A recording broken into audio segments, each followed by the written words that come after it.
妈妈，我觉得你的多肉渴了。你怎么知道它渴了呢？因为我看到它叶子不胖了。为什么叶子不胖就是渴了呢？肚子里面没有东西，才会不胖的。我吃饱了，肚子就是胖的。哦，你总结了一条宝贵的经验哦。谢谢你。那就给我买个玩具。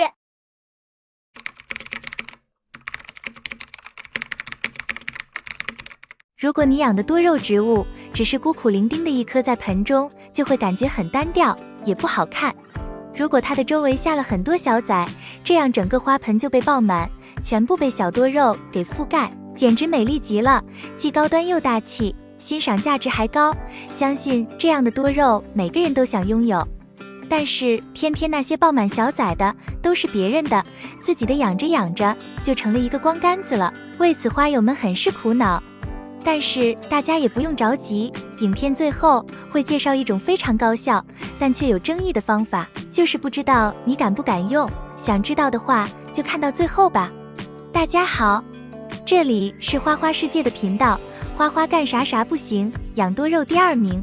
其实多肉植物想要养成满花盆的小崽子非常的简单，今天就给大家说说简单好用的4个方法，每一种都可以快速的长出多个侧芽，然后后期养护再多下功夫，这样就会变成多头老桩。如果再出了状态，那就像马路上走着的身材好、颜值也好的美女，回头率非常高。当然最好的养成季节是在春季，但是现在可以小本本拿出来记好，等到春天就可以大显身手了。下面大家一起看看吧。1. 摘心。如果我们养的多肉没有出现徒长，整个植株也比较矮小，一直不长侧芽的话，我们可以通过摘心的方法。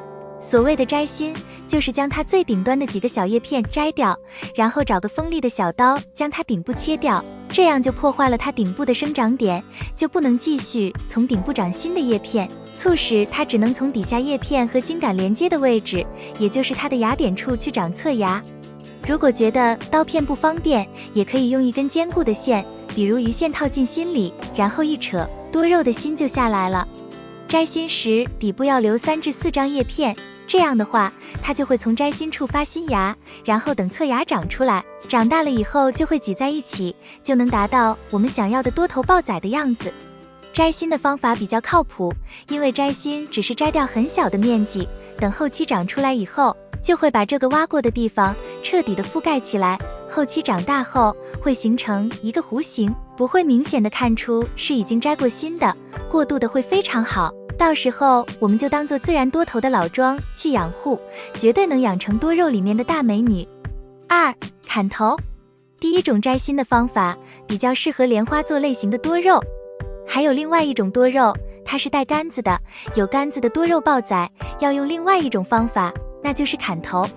砍头的效果和摘心一样，都会从切口的位置爆出小崽，但给多肉植物砍头，砍头的位置很重要，像法师之类主干粗壮而木质程度较高的多肉植物，一般只需要砍去主干上部1/3的枝干和叶盘即可，这样下部的主干可以继续抱侧芽，上部的叶盘还可扦插繁殖，一举两得。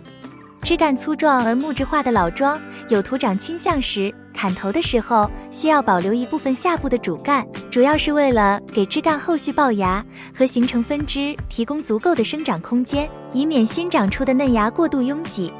茎比较纤细而枝干偏木质化的品种，砍头则可以随意一些，比如火荠、钱串、小米星、金枝玉叶、雅月之舞、小球玫瑰等。此类多肉植物枝条上遍布生长点和侧芽，对砍头位置的要求不严，选你喜欢的位置就行。除此之外，佛珠、观音莲、紫池莲华、红之玉等等也适合砍头。3. 露叶片。有些花友在家中养多肉，由于光照并不是很充足，或者是浇水过多，它长得非常的快，就会出现徒长的情况。徒长最明显的表现就是叶片和叶片之间的距离非常的大，并不是很紧凑，这种就是由于缺光或者是浇水过多所导致的。对于这种徒长的高杆，我们可以采用摘叶的方法，就是将底部的叶片全部去掉，只保留顶部的一些紧凑的叶片。摘掉底部的叶片后，主干能够直接见光，就会在见光的前提下逐渐的老化，老化了以后，这些杆子上只要有芽点的位置，就会快速的长侧芽。但是要记住，撸掉叶片以后，要保证着干透浇透，肥料要使用氮磷钾均衡的，让它均衡的长根。后期可以使用高氮的肥料，促进它快速的长新芽。氮肥大概1个月左右一次就行，而且要保证光照充足。如果放到弱光的地方，它的老杆子还会继续徒长，底下长侧芽的能力也会减弱。但要注意，抱侧芽必须是在适合多肉生长的环境下才可以。所以冬天夏天不出侧芽，不要觉得是自己养护方法不对，而是环境不对。4. 控水。我们在平时养多肉时，要有意的给它控水，这样它才会有生存危机。等下次浇透水后，它才会拼命吸收水分，除了叶片会更加饱满外，它为了繁衍后代，也会牺牲掉底部的叶片，从而生出一些侧芽。当然这个方法属于高级一点的玩法，效率可能没有前3种高，但这种方法不用损伤植株，也可以挑战一下。总结，想让多肉快速的抱小崽，让它长出多头，根据情况不同，可以选择不同的方法。如果你是新手的话，花花建议你用第1种和第3种，它们操作起来相对比较简单些。有的花友说，我看网上好多都在卖龅牙素，这个好用吗？其实龅牙素一直很有争议，它就是一种激素，效率确实高，短期内是能实现龅牙的效果，但是用了激素对于后期养护是个很大的挑战。如果非常想用的话，可以作为你的帮手来使用，如果过于依赖它的话，后期可能自己会养不大养不好。花花一直觉得自然的是最好的，你也觉得自然的方法好的话，评论区留下小红心吧。以上就是今天的内容，欢迎指摘影片中的错误意见以及疏漏。花花制作视频不容易，觉得有用点个赞，并多多帮花花转发，这对花花很重要。